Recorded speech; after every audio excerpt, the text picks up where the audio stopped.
Oil pulling அது எப்படி பண்ணுறது? காலையில் எழுந்ததும் எதுவும் சாப்பிடாமல் இதயம் வளத்தை வாயில ஊத்தி நல்லா கொப்பளிக்கணும், அப்புறம் அதை துப்பிடணும். இதுதான் ஆயில் புல்லிங்.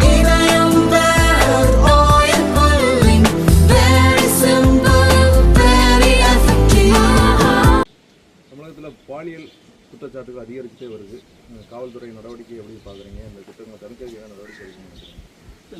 என்ன நடவடிக்கை எடுத்திருக்கிறாங்க? விவாதங்கள் நடந்துட்டு இருக்குது. சோசியல் மீடியாவில் தினசரி விவாதம் இதுதான் நடக்குது. ஆனால் தீர்வு என்ன? போதைப் பொருட்களுக்கு தீர்வு என்ன? அதாவது எல்லாம் சமாளிஃபிகேஷன் நடத்தி அப்படி அப்படியே சமாளித்து விட்டுட்டு தான் இருக்கிறாங்களே ஒழிய டைவெர்ட் பண்ணுறாங்க. ஒரு நிலையிலிருந்து இன்னொரு விஷயத்துக்கு டைவெர்ட் பண்ணி விட்டுறது. தொடர்ந்து நடந்து கொண்டிருக்கக்கூடிய பாலியல் குற்றங்கள், திருப்பூரில் நடந்த விஷயம், இங்கே நம்ம மாவட்டங்களில் நடந்துட்டு இருக்கக்கூடிய விஷயங்கள், பல்வேறு விஷயங்கள். பேப்பரை திறந்தாச்சுன்னு சொன்னாச்சுன்னா உலக செய்திகள், இந்திய செய்திகள், தமிழ்நாட்டு செய்திகள், நல்ல விஷயங்கள்லாம் மிஞ்சக்கூடிய வகையில் இன்றைக்கி மற்ற விஷயங்கள் வந்துகிட்டு இருக்கு. போதை விஷயங்கள், கொலை விஷயம், கொள்ள விஷயம், கற்பழிப்பு விஷயம். தமிழக முதலமைச்சர் இந்த பத்திரிகைகள்லாம் படிக்கணும். 2026 தேர்தல் நிச்சயமாக இந்த அரசாங்கம் இருக்காது. இந்த அரசாங்கம் மிகப்பெரிய தோல்வியை அடையும். மக்கள் கொதித்து போயிருக்கின்றார்கள்.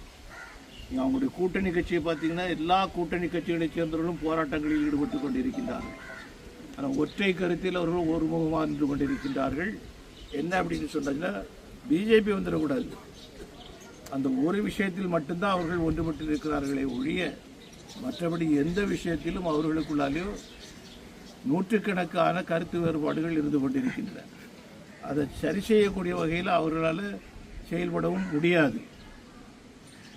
தனிப்பட்ட வெறுப்பின் காரணமாக அவர்கள் நடந்து கொள்ளக்கூடிய முறைகள். மும்மொழி கொள்கையை தமிழ்நாட்டுக்குள்ள மத்திய அரசாங்கம் திணிக்குவது அப்படின்னு சொல்லிட்டு திமுக போராட்டதாக இருந்திருக்காங்க.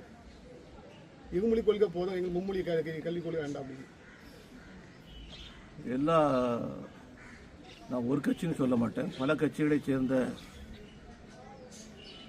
கட்சித் தலைவர்கள், பாராளுமன்ற உறுப்பினர்கள், அமைச்சர்கள், சட்டமன்ற உறுப்பினர்கள், பல துறைகளில் இருக்கக்கூடிய இவங்கெல்லாம் பள்ளிக்கூடங்கள் நடத்திட்டு இருக்கிறாங்க. அந்த பள்ளிக்கூடங்களில் ஹிந்தி பயிற்று கொடுத்து கொண்டிருக்கின்றார்கள். கேட்டாச்சுன்னு சொன்னால் விருப்பப்பட்டு வருகிறார்கள். இந்தி பிரச்சார சபா இல்லையா? இந்தி பிரச்சார சபா இருக்குது. இந்தி பிரச்சார சபா இந்தி படிக்க வேண்டும் என்று வருபவர்களுக்காக மட்டுமே இருக்கக்கூடிய ஒரு அமைப்பு. மகாத்மா காந்தியால் ஆரம்பிக்கப்பட்ட அமைப்பு. அது இன்னைக்கு செயல்பட்டு கொண்டிருக்கிறது. நீங்கள் ஹிந்தியை பரப்ப வேண்டும் என்பதற்காக நீங்கள் பள்ளிக்கூடம் ஆரம்பிச்சிங்களா? ஒத்துக்கிடுங்க. நீங்கள் ஒத்துக்கிடுங்க. ஹிந்தியை பரப்புவதற்காகத்தான் நாங்கள் பள்ளிக்கூடங்களை ஆரம்பித்திருக்கிறோம்னு சொன்னால் செருப்பகளை தட்டிப்பாங்க ரோடா உங்களை. முதல்ல உங்கள் பள்ளிக்கூடங்களை இழுத்து மூடுங்க. ரெண்டாவது, இன்னைக்கு தமிழ்நாட்டு மக்கள், தமிழ்நாட்டு மாணவர்கள் உலகை வெல்லக்கூடிய சக்தி படைத்தவர்களாக வந்து கொண்டிருக்கின்றார்கள். அவர்களுக்கு என்ன படிக்கணும்னு விருப்பப்படுறாங்களோ அந்த வசதிகளை செய்து கொடுப்பது அரசாங்கத்தினுடைய கடமை. அரசாங்கத்தினுடைய கடமை. அதை செய்ய மாட்டேன்னு சொல்லியாச்சுன்னு சொன்னால் எப்படி ஏற்புடையதாக இருக்க முடியும்? ஒரு வகையில் நான் எல்லாரும் அப்படி கூப்பிட்றாங்க, எப்படி கூப்பிட்றாங்க, சந்தோஷம். உங்களை கூப்பிட்டு நாங்களே சந்தோஷப்படுறோம். அதுக்கு தக்கப்படி நீங்கள் நடக்கணும். ஒரு அப்பா ஸ்தானத்திலிருந்து நீங்கள் நடக்கணும். உங்களுடைய குழந்தைக்கு என்ன கொடுக்கணுமோ அதை நான் கொடுப்பேன். அந்த மனநிலையோடு நீங்கள் நடந்தீங்கன்னா வரவேற்கப்படக்கூடிய விஷயம். மற்றபடினா முடியாது. அண்ணாமலைக்கு உதயநிதி சவால் விட்டுருக்காரு. தைரியம் இருந்தாலும் அண்ணா சாலை பக்கம் வரட்டும், அதுக்கப்புறம் பார்த்துக்கலாம் அப்படின்னு சொல்லி ஒரு சவால் விட்டுருக்காரு. இதுக்கு என்ன பண்ணுறது? அண்ணாமலை எதுக்கு வரணும்? நானே வரேன்.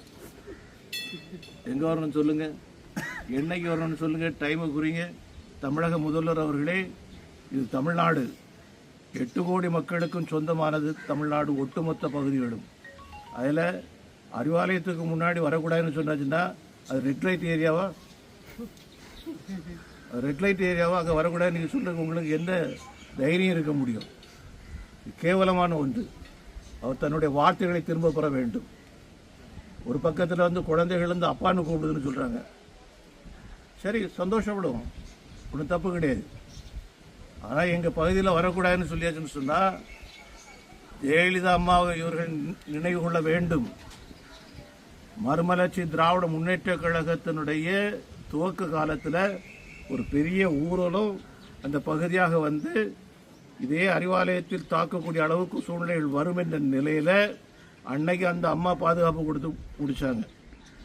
இன்னைக்கு இவர் அதை வேற ஏதாவது மாற்றி எங்கள் பகுதிக்கு வந்துடுறாங்க அப்படின்னு சொல்கிறாங்கன்னா, ஒன்று அவர்கள் தவறாக அறிவாலயத்தை நடத்துகிறார்கள் என்று சொல்லி பொருளாக முடியும், அல்லனா வேற ஒரு விஷயம். சவால் விடுறீங்கன்னு சொன்னாச்சுன்னா நாங்கள் வரோம். உடனே அடுத்தாக்கில் ஒரு கேள்வி கேட்பாங்க, ரெட் லைட் ஏரியான்னு சொன்னால் அதுக்காக பொன் ராதாகிருஷ்ணன் வர்றாருன்னு சொல்லிட்டு கேட்பாங்க. இந்த குசும்பு வேலைகள்லாம் செய்வாங்க. இந்த வேலைகளும் வேண்டாம். நீங்கள் ஒரு சவாலை நீங்கள் விடுங்க, அங்கே நாங்கள் வாரோம், உங்களால் என்ன செய்ய முடியுமோ செய்யுங்க.